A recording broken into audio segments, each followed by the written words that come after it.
theirs. Lions go ahead and pull it out 33-30. I want to first and foremost say that if you're a Panic fan of the Detroit Lions, this video is not for you. I'm not going to hearken on the things that, you know, feed you and your panicky spirit. So you might as well watch something else or somebody else that will cater to you. But for the people who really know what the preseason is about and really sat there and analyzed the game instead of, you know, sitting there with a bunch of emotions, you may have caught the same things that I caught. And I want to talk about some things real quick. Don't want to be long. It's been a long day. But first and foremost, the first team offense, they were able to move the ball, got down the field fairly well. In you know, red zone situations, we did not score the football, and it's pretty much because of the offensive play calling that you know, Jim Bob Cooler was dialing up. We could have easily gave the ball to Kerryon or Garrett Blunt, or, you know, we could have really pounded the ball a little bit more. But the Lions out there, they're out there for situational situations. So, with that being said, all four running backs had a pretty nice day today to me. Even though Kerryon only touched the ball like twice, both runs, or the few runs that he had, were impressive. LeGarrette Blunt showed you why he's here. Opposite, just absolutely ran the dude right the hell over. Ameer Abdullah was tough today. We had good Ameer Abdullah today, as my boy Mavi liked to say. But Theo Reddick was explosive today. Big play by Kenny Galladay. We got Golden Tate a pass today. We got him a pass today. But one thing you got to understand, you know, I can't say it enough, you know, once the regular season starts, it will be nothing like what you've seen today. Those guys will be targeted their fair share. Speaking of, you know, Golden Tate, Marvin Jones, Kenny Galladay, the running game, it will be a lot different during the regular season. So, like I said, a lot of different looks today on the defensive end. Deshaun Hand started today. That was interesting, but then he got taken out of the game and didn't come back until later. Also, Zetto and A'Shawn Robinson played late in the fourth quarter today again. Does not mean that they're not playing great football, because as you can see, you've seen LeGarrette Blunt get out there too. It's not about that with Matt Patricia. I can't harken on that enough, man. It's not about your traditional preseason game belief. He's out there to look at what he's out there to look at. Anybody on that staff could have called a timeout. They did not. Matt Patricia actually sat there and watched the clock and then told the ref when to take the timeout. You know, it's situational.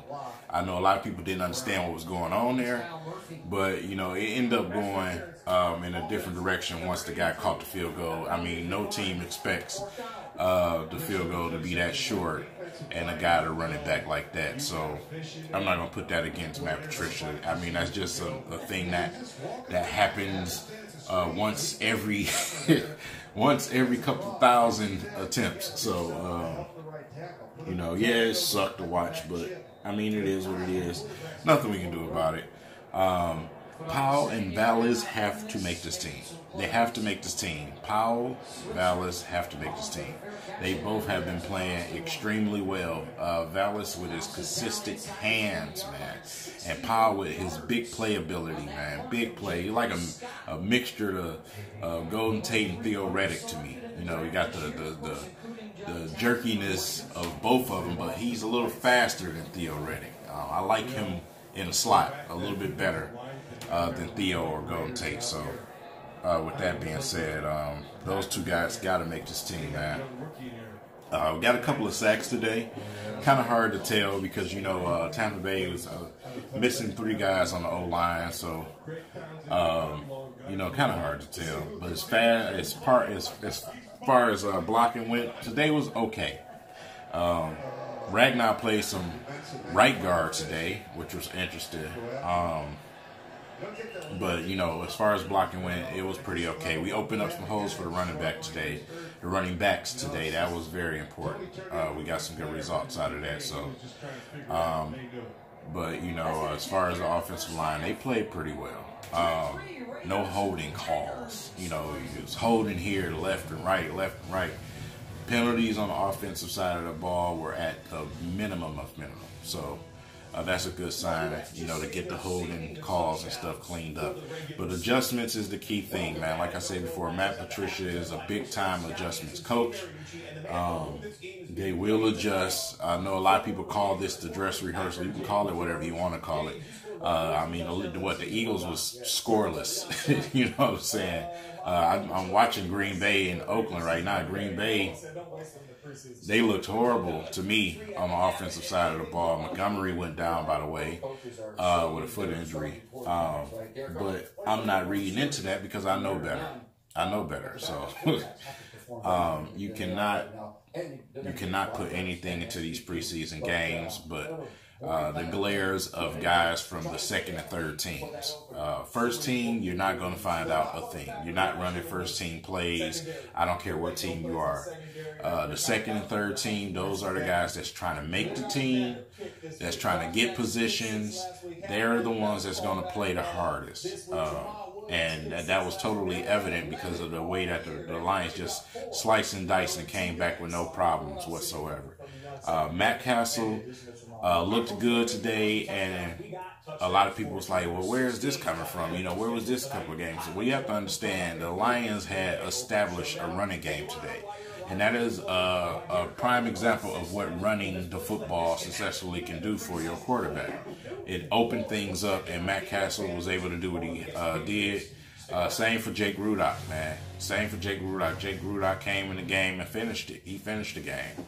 I still take Rudock over Castle, but you know, we'll see where that goes. They're not keeping three quarterbacks, so I heard the guys on TV saying that you can get that out your head. They're not keeping three quarterbacks. It's already going to be tough enough to make cuts for that 53rd guy. So, you know, once again, we got guys like Vallis and Powell. So that's already tough enough. They're not keeping three quarterbacks. We did do a little maneuvering. We went out and got Eli Harold for a bag of hot Cheetos. That's what I call a 7th round pick. It was a 7th round pick for 2020, the 2020 draft. So, I mean, obviously Bob Quinn can draft better when it comes to the undrafted guys. So 7th round pick means nothing. To get a 3rd rounder from San Francisco that probably has some potential that's not unlocked yet. So they did get him. Kind of was hoping that he would, you know, be able to get things done in time to play today, but on a preseason game 4. We'll see what happened that game. Hopefully he can get some pressures and get a sack or something like that. That'd be nice to see. But, you know, pretty much overall today, got a chance to look at a lot of different things, man. And I was pleased to watch. Even though it was an ugly game, that's the preseason. The preseason is supposed to be ugly, man. You go out there and you experiment with things. You see what a player do in this situation, what, you know, all type of things. So you just have to understand that, man. And you have to stop being an emotional fan that think, you know, team's supposed to go undefeated in the preseason. So, with that being said, y'all need to be watching these rival teams. I'm watching Green Bay. Their offensive line still look trash. Young fellas on the defensive end trying to make plays here and there. So, I'm keeping a close watch on those dudes. We got 2 opponents playing each other right now. We got the Raiders and the Packers. So that's something for y'all guys to watch for the Night Owls that's still up. But other than that, man, like I said, long day, long game. Now it's time to go to Twitter and see some of the outrageous tweets that I've been reading all day, and probably doing hangouts and talk with some of DVE, and check the temperature out there. But I hope everybody have a blessed day, man. It's been an honor. I'll catch up with you guys later.